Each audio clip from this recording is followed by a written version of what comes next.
कैसा होता अगर हम अपने ही सोलर सिस्टम के किसी और ग्रह पर इंसानी बस्ती बसा पाते। हालांकि धरती को अलविदा कहने का वक्त अभी नहीं आया है। हमारी धरती अभी हमें कई हजार सालों तक और पाल सकती है, लेकिन क्या स्पेस में किसी और जगह इंसानी बस्ती बसाई जा सकती है? हालांकि चांद को छोड़कर हमने अब तक किसी दूसरे प्लेनेट पर कदम तक नहीं रखा, पर हम इंसानों को कल्पना करने से कौन रोक सकता है? आइए जानते हैं इन्हीं कल्पनाओं के बारे में, जो फिलहाल तो हमें असंभव लग सकती हैं, लेकिन इसमें कोई शक नहीं है कि इन्हीं में से कुछ कल्पनाएं भविष्य का आधार बनेंगी। हमारी सौर व्यवस्था में कहीं जीवन होना हो, लेकिन ये अत्याधुनिक कल्पनाएं हमें सोचने पर जरूर मजबूर करती हैं कि क्या सच में हम किसी दिन स्पेस में इंसानी बस्ती बसा पाएंगे। शुक्र ग्रह पर बादलों का शहर। हमारी सौर व्यवस्था में धरती का पड़ोसी ग्रह शुक्र यानी वीनस इंसानों के रहने लायक माहौल के लिए सबसे चुनौती भरा है। इसकी सतह का औसत तापमान 500 डिग्री सेल्सियस और वायुमंडल का दबाव धरती से 92 गुना ज्यादा है। साथ ही इसकी सतह पर छाए बादलों में सल्फ्यूरिक एसिड की भारी मात्रा है, जो हमारे शरीर को आइसक्रीम की तरह पिघला सकती है। लेकिन हम इन बादलों तक पहुंच पाएं उससे पहले ही इस निर्दयी ग्रह का तापमान हमें जलाकर खाक कर देगा। लेकिन नासा के 2 इंजीनियर मानते हैं कि धरती के सबसे नजदीक इस नर्क जैसे ग्रह पर ही इंसानी बस्ती बसाने के लिए सबसे सही माहौल मौजूद है। क्रिस जोन्स और डेल आर्नी का मानना है कि हम शुक्र ग्रह पर इंसानी बस्ती बसा सकते हैं।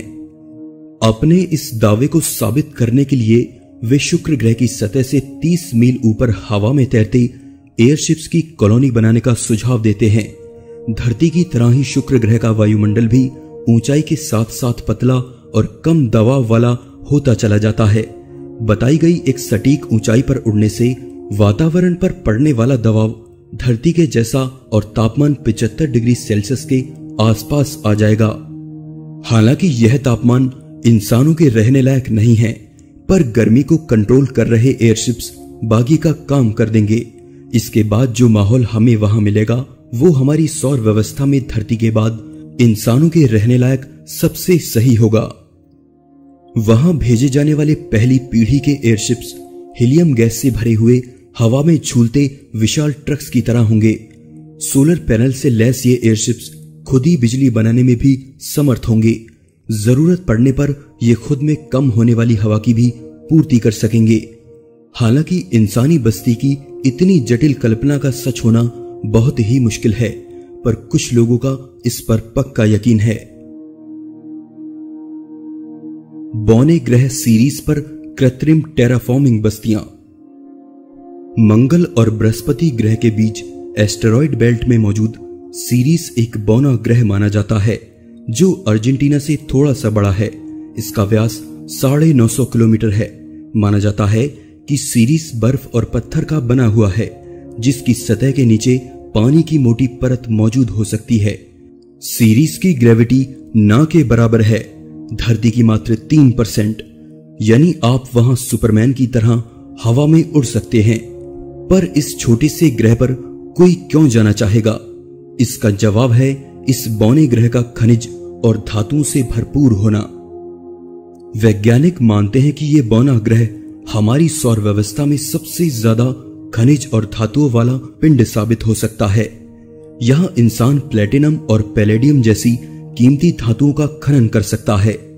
यह इससे कहीं ज्यादा बेहतर संभावना इस ग्रह की चट्टानों के नीचे मौजूद मीठे पानी के स्रोतों में हो सकती है।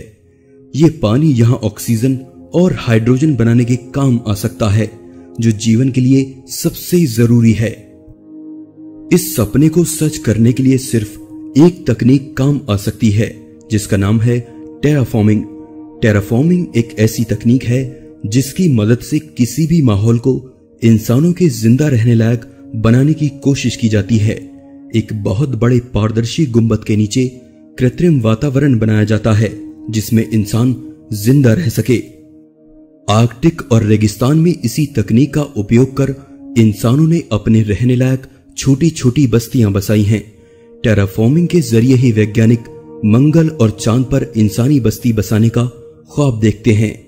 इसी तरह सीरीज पर आपस में जुड़े कई पारदर्शी गुंबदों की एक कॉलोनी बनाई जा सकती है जो अगले कुछ हजार सालों तक इंसानों के सर पर छत का काम करेगी। लेकिन क्या यह सब सच हो सकता है? खैर, निकट भविष्य में इसकी संभावना ना के बराबर है, पर यह कल्पनाएं भविष्य का आधार बन सकती हैं। चांद पर बने कंक्रीट के घर। 1972 के अपोलो मिशन के बाद कोई भी वापस चांद पर नहीं गया।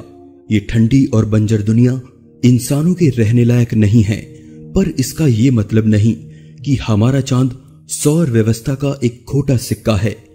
अगर हम चांद पर एक स्थायी बेस बना सकें तो बाहरी अंतरिक्ष का अध्ययन हमारे लिए और आसान हो जाएगा।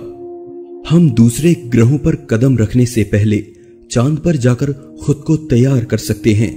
धरती की बजाय चांद से दूसरे ग्रहों पर भेजे गए मिशन कहीं ज्यादा कम बजट वाले साबित हो सकते हैं। नासा ने चांद पर बस्ती बसाने के कई सुझाव पेश किए हैं जिनका खर्चा $बिलियन में है। चांद पर लावा के बहने से बनी गुफाओं से लेकर स्पेस स्टेशन बनाने तक के सभी विचार वैज्ञानिकों द्वारा सुझाए गए हैं। लेकिन एक बिल्कुल अलग विचार हमें चांद पर ठीक वैसे ही घर बनाकर दे सकता है जिनमें हम धरती पर रहते हैं। जी हां, कंक्रीट के बने घर। 1992 में पदार्थ विज्ञानी टुंग जुलिन ने चांद से आए एक छोटे से चट्टान के टुकड़े का अध्ययन किया जो उन्हें नासा से मिला था। अपने इस अध्ययन में उन्होंने पाया कि चांद की सतह उन पदार्थों से भरपूर है जो कंक्रीट बनाने के काम आते हैं, जिसमें इल्मेनाइट नामक पदार्थ की मात्रा सबसे ज्यादा है, जिसमें आयरन और टाइटेनियम ऑक्साइड काफी मात्रा में है। इसके बाद इन्होंने चंद्रमा से आए कई चट्टानों के टुकड़ों का पाउडर बनाकर कंक्रीट के ब्लॉक तैयार किए, जिसके बाद लिन ने दावा किया कि उनका बनाया कंक्रीट धरती पर बने आम कंक्रीट से कहीं ज्यादा मजबूत है। यानी चांद पर किसी हाईटेक बस्ती बनाने की बजाय हम अपना खुद का घर खड़ा कर सकते हैं। ये कल्पना और इसके समर्थक काफी हद तक सही हैं, पर ये अभी हमारे लिए जरा टेढ़ी खीर है। कुइपर बेल्ट पर बना शहर।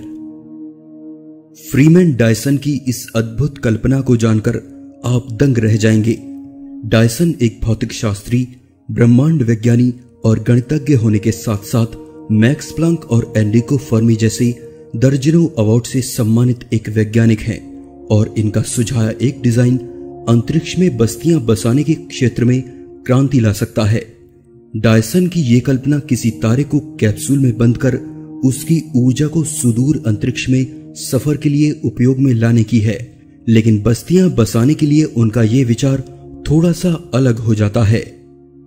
डायसन कल्पना करते हैं कि उनकी डिजाइन से नेपच्यून यानी वरुण ग्रह के आगे कुइपर बेल्ट में मौजूद कॉमेट्स पर हम बस्तियां बसा सकते हैं। कुइपर बेल्ट में लाखों कॉमेट्स कुछ किलोमीटर के दूरी के फासले से साथ रहते हुए परिक्रमा कर रहे हैं।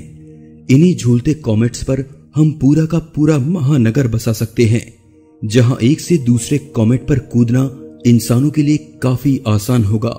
इतना ही नहीं, डायसन तो वहां 100 किलोमीटर जितने बड़े इलाके में सोलर पैनल लगाकर घरों के लिए बिजली बनाने तक की कल्पना कर चुके हैं।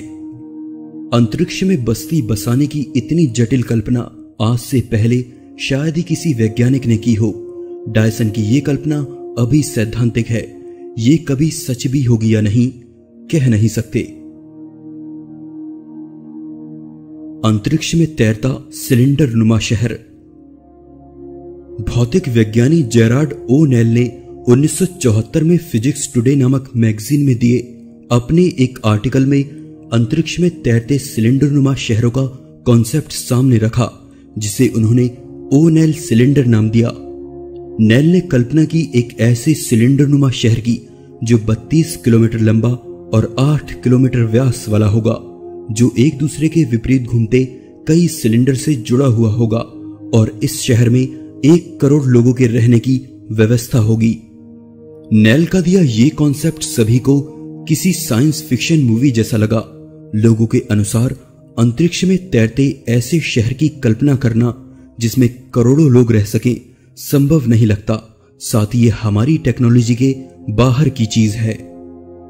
लेकिन ब्रिटिश इंटरप्लेनेटरी सोसाइटी का मानना है कि वर्तमान समय में नेल के अंतरिक्ष में तैरते शहर को बनाना एक हद तक संभव है, जिसमें सबसे बड़ी चुनौती इसकी आने वाली लागत है। एक्सपर्ट का कहना है कि ऐसा शहर बनाने के लिए कोई ऐसा चाहिए जो इस पर पानी की तरह पैसा बहा सके, क्योंकि इसको बनाने के लिए जो सामग्री चाहिए उसकी माइनिंग चांद पर होगी और किसी बड़े स्पेसक्राफ्ट की मदद से ऐसा शहर बनाने की शुरुआत की जाएगी, जिसकी लागत मानव कल्पना से परे भी हो सकती है। लेकिन आज की यह कल्पना शायद आने वाले कुछ 100 सालों बाद सच हो सके। दोस्तों, आज के इस एपिसोड में बस इतना ही। वीडियो अच्छा लगा तो प्लीज लाइक कीजिए और चैनल को सब्सक्राइब जरूर कीजिए ताकि आने वाले वीडियोस आप लोग मिस ना करें।